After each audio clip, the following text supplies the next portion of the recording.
hand.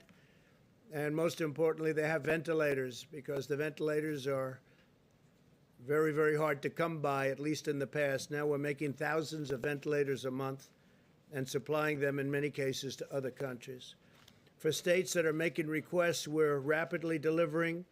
In the last 24 hours, FEMA has deployed more than 1.5 million masks upon request, 1.7 million gowns, and 600,000 well, let me change that. We've created about 600,000 different supplies. We have 600 ventilators to Arizona, North Carolina, Pennsylvania, Colorado, Idaho, and Washington. I think the number is 600. We'll go check that, and we'll give it to you in a little while. But we've got a stockpile of thousands of ventilators.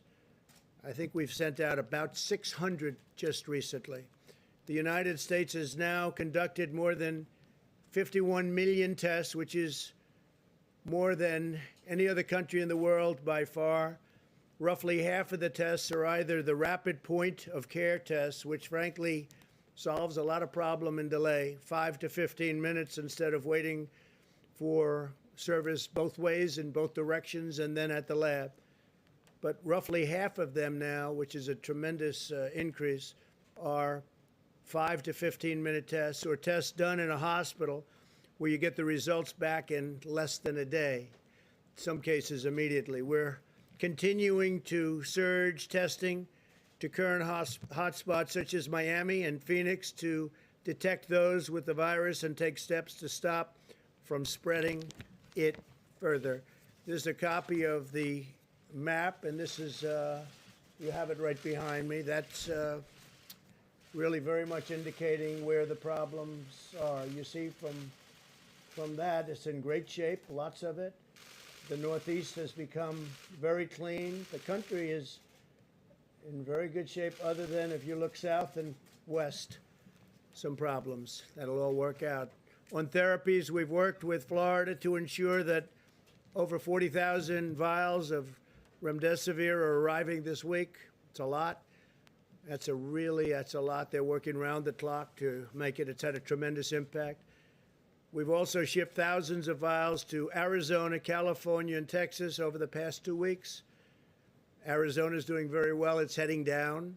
The numbers are heading down, I think, very quickly. Governor's done a great job. They've all done a great job. They've all done a great job, working hard.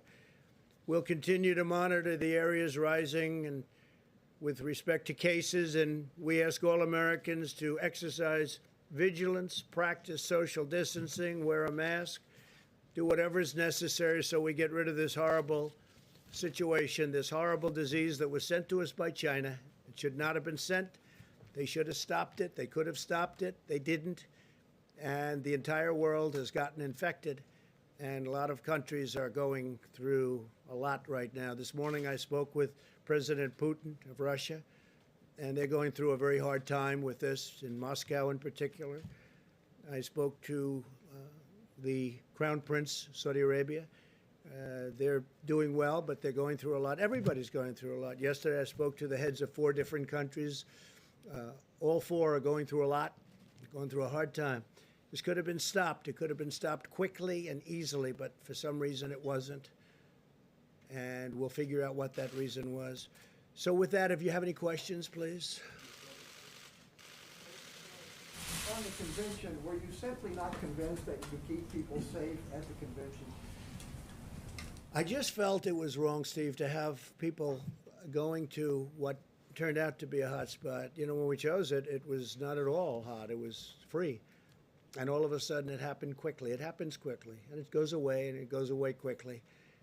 The key is we wanted to go away without a lot of death, without a lot of problems, and we're learning so much about the disease. That's why we're very cognizant of nursing homes. We're watching them very carefully, and people over a certain age, and especially people over a certain age with diabetes or heart disease in particular, but with a problem.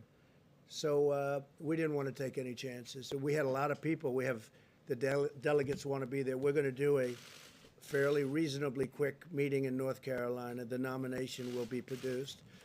And then we'll announce what we're doing, how we're doing it, whether it's something that's done online, I guess you could call it online. So there could be nothing like our last convention. Unfortunately, that was a great convention and in a great place, as you know. We had a great time in Cleveland. But it's a different world, and it will be for a little while. We want to get the world back to what it was, and I think we'll have that, including great job numbers, including so many things that are happening so positive. I have to say the stock market is close to records. For NASDAQ, it is a record. It's already exceeded its highest numbers. But we want to get our country back to what it was. So would your acceptance speech be from the White House, and are you worried? We haven't said that yet, Steve. We'll have that. We'll probably announce that over the next few days. Are you worried this might dampen enthusiasm for you? Look, we've done a great job. We built the greatest economy in the world. Nobody close. Not China, not anybody. We had to close it. We saved millions of lives, and we opened it. But we had the best numbers in history for African Americans, Hispanic Americans, Asian Americans, every group you want to name. Young people without a diploma, young people with a high school diploma, with a college diploma, anything you want to name. We had the best numbers. Women doing incredibly. Never been a time like that. And we had to turn it off because of what China did. We had to turn it off. And then all of a sudden, now we turn it back on, and we're doing very well. But it was very bad. China, speaking about China, the trade deal means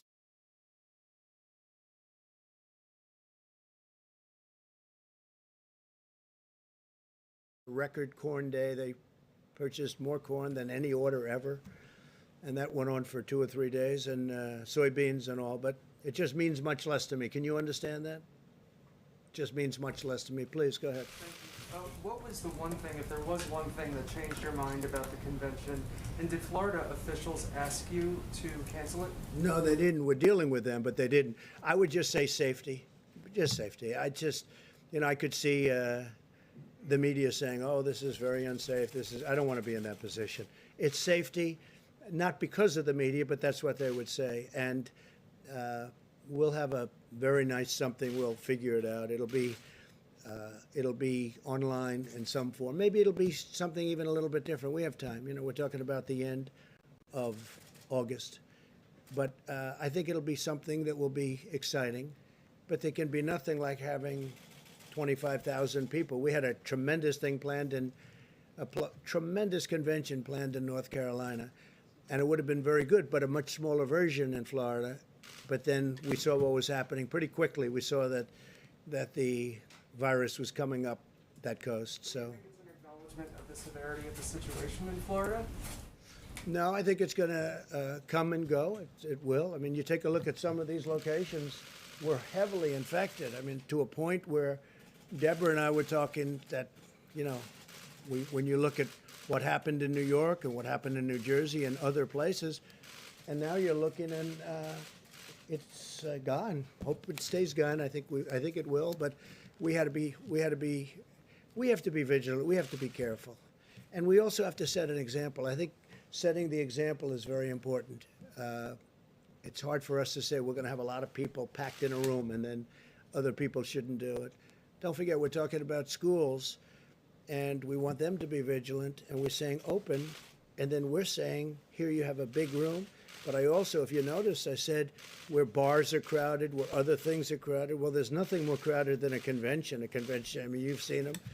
And even though you try and keep people away from each other, it's just not that kind of a thing. They probably can't do that. It just doesn't work for them. So it's a very hard. So I think we're setting an example by doing it. It's very important. Yeah, John. Mr. President, if I could come back to school openings. You talked about money that Congress is looking at to help schools who want to reopen. If a school wants to reopen but is concerned about testing, would you consider directing some of that money toward testing for either a school district or even individual schools, if that's what it took to open the schools? Yeah, I think so. I mean, a lot of people feel differently about testing. We talk about it a lot.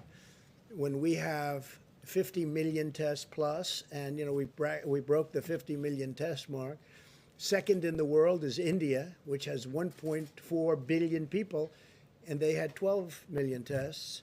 And other countries that are very big had 2 million tests. And some countries essentially only test if you're sick and walk into a hospital or walk into a doctor's office or you're literally really sick. They essentially don't do tests unless you're sick. And I understand that too. So, yeah, if they feel that that's what they want, that would be fine.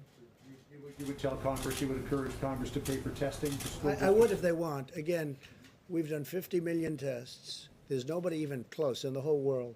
You look at our mortality rate, you look at our death rate, you look at different statistics. We're doing very well, but one death is too many. This should never have happened. This should never have been allowed to happen from China. Also, Mitch McConnell's office just put out a statement a moment ago about the Phase 4 relief package, CARES 2, saying, quote, it's tailored precisely for this phase of the crisis. Yet it does not include your payroll tax cut. So do you believe it's perfectly Yeah, I'd like to tailored? see a payroll tax cut. I think it's great for the workers. The Democrats would never have gone for it. They don't want it. They're not big into the workers, I guess. And based on that, I told them last night, I told the Republicans who have been working very hard on this, I'll tell you, and they want what's right for the country. And hopefully the Democrats ultimately will. But I said, I think a payroll tax would be good, but you're not going to get it from the Democrats. We need their votes, as you know. It's not like, we have a majority, but it's not enough that's why I guess we have an election coming up. So you still need Democrat votes, and we're not going to get the Democrat votes on that. So I'd like to see it. I think it would be very good for the workers. But if we're not going to get their votes, I guess we have to go on to the next thing. A payroll tax cut would have been very good. And maybe something happens. Yes, please. You talk about setting an example on Jacksonville, but I just wonder, some people are going to take away from this the lesson that you're pushing too far, too fast. It seemed for a while the numbers were going up in Jacksonville and you were going to have a problem there. This comes up at a time you're pushing for schools to reopen. We have the opening of the Major League Baseball season. Isn't the example of Jacksonville that we're pushing too fast? Well, baseball, as an example, we were discussing it a little while ago. You're going to be at an empty stadium. I've agreed. Randy Levine's a great friend of mine from the Yankees. He asked me to throw out the first pitch, and I think I'm doing that on August 15th at Yankee Stadium. And I say, how's the crowd going to be? And, it's like you don't have a crowd. There is no such thing. It's going to be interesting, Mariano. He's not used to that. I've been at many games. He walks in, the place goes crazy. I think it'd be just as good without the crowd. You were just born with it. Some people are born with it. I don't know if this is only for the baseball players, but I've never seen a pitcher throw a ball where so many bats were broken as Mariano. He's got the all-time record. I said, how do you do that? He said, parents. Great parents, when you get right down to it, right? How do you do that? It's called parents. But yeah, just to finish, I think that we have to all set examples. I think Major League Baseball is setting an example by, playing to empty stadiums, and so are other sports. You see that. Now, then they'll allow a certain number in. I see golf is now soon will be allowing people to come in percentages, and all of a sudden we want to get back to normal. The key is to get back to normal because nobody wants to see this. But I think it's really good that baseball's opening. It looks like football's opening. It looks like sports are opening. We have, it's a tremendous thing psychologically for our country. And we're all with it. We're going to see right now some beautiful young little leaguers outside with a great future ahead of them. They're already practicing on the front lawn of the White House. And we're going to go out and say hello to them, and it'll be really great. Okay, how about one more? Yeah, please, go ahead.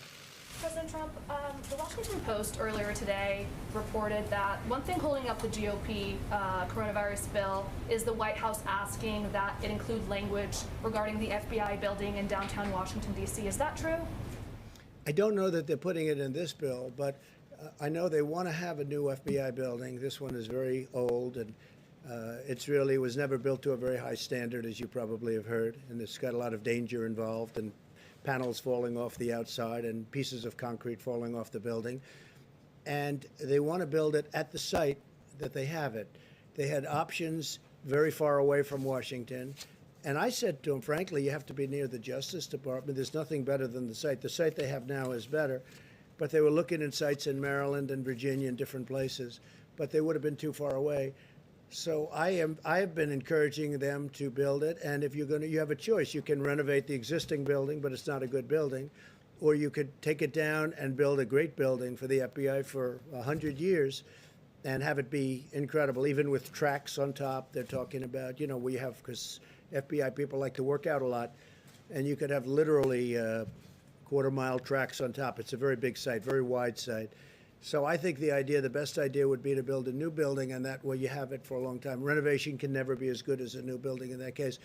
I know they're talking about it, whether or not they put it in this bill or someplace else, but the FBI needs a new building, and we'll get it done. Thank you all very much. Thank you. Thank you very much.